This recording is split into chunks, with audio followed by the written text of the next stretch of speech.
That's Canadian Blood Services, because Dr. Marjorie Dixon is here. We're talking about, Marjorie, giving blood, how important it is, especially in the summer. Especially in the summer. Not a lot of people go on holiday. People who are usual donors have differing schedules.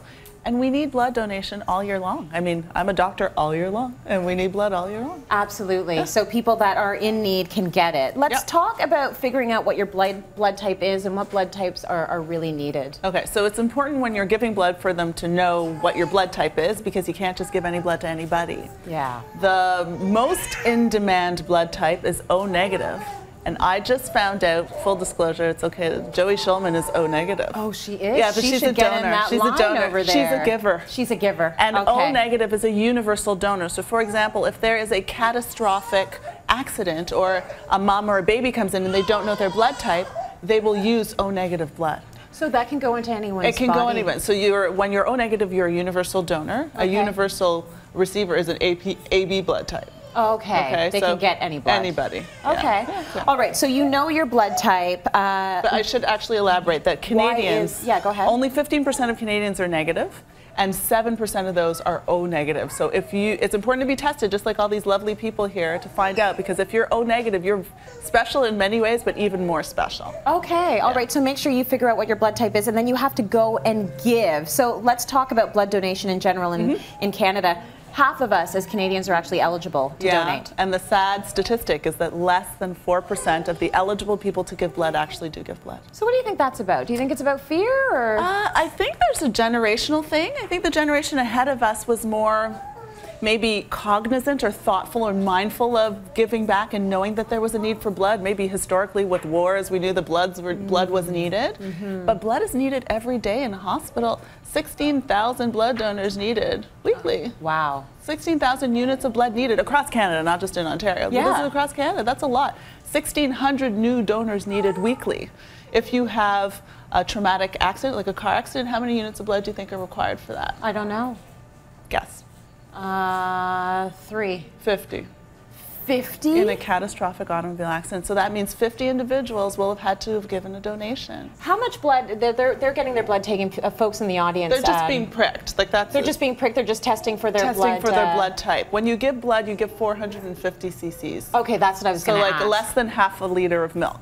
Okay, yeah, and that's considered 1 unit. That's 1 unit, and you can donate a unit of blood every 50-some days, 56 days, 2 months. Now, some people may be unaware that there are certain stipulations that will make it so that you can't give blood. Yeah. So you have to go anyways to check, but I know you went to give and you couldn't. I know, I couldn't. Why couldn't you? Well, there's eligibility criteria, so they have to be sure that they're taking blood from people who should be giving blood, and that they have no communicable illnesses that they can give to other people, that you're not pregnant, that you're at least 17 years of age, less than 61 years of age. There's a whole list of them, and you know what? They have an app called the Give Blood app, and you can go to the App Store. It's a free download, and it's really easy to find out whether you're eligible or not, because they have a thing that goes through eligibility, and you can click yes or no and find out. Okay, but your whole thing was just you'd gone on vacation. I had gone on vacation to a place where malaria could have been endemic to there. But you know what? Further, I had my blood taken, and I found out that my hemoglobin was too low for me to be a donor. So on so many levels, even though I wanted to be able to donate, I couldn't donate. So I think that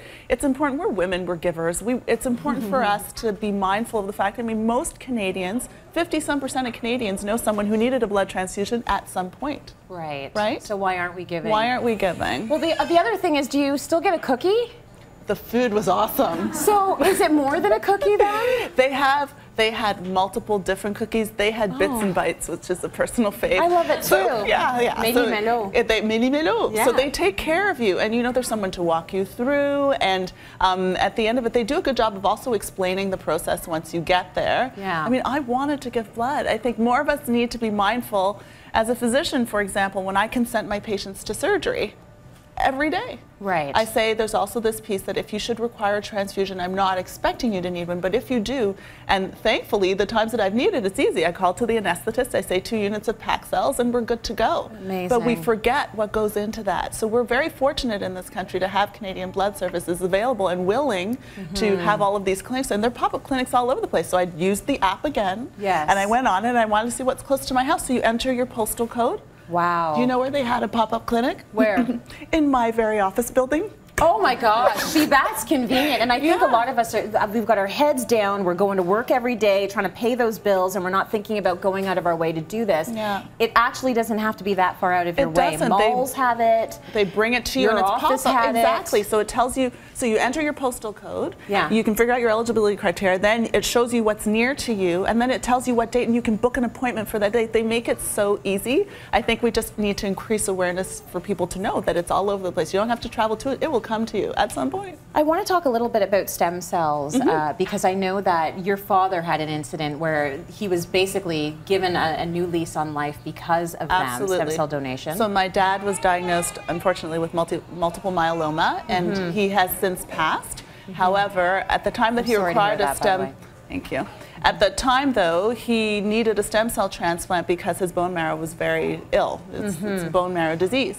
So he got a stem cell transplant, and it takes many donors for one transplant to happen. So we are forever grateful for the 2 years of new lease that he had, because otherwise he would have passed much sooner, and he had a great new lease on life, and we're forever grateful. So for me, when I actually went, I learned that I could be part of the One Match program. So you can go not only be pricked and find out where your blood is, but they also can swab in your mouth, so in your mucosa. So it's very easy. You swab, you put it in an envelope, it goes off. You don't know when you're going to get called. But there is a need for multiple donors. I mean, especially ethnic minorities, people who look like us. There are not a lot of people who are out there donating. So it's important for us to be mindful. And if you want to do something good, it helps so many people. Yeah, what a great way to give, right? Give back. It's in you to give. Wasn't that was the slogan. Canadian Blood Services, thanks so much for joining us today. Let's go to break. We've got more coming up.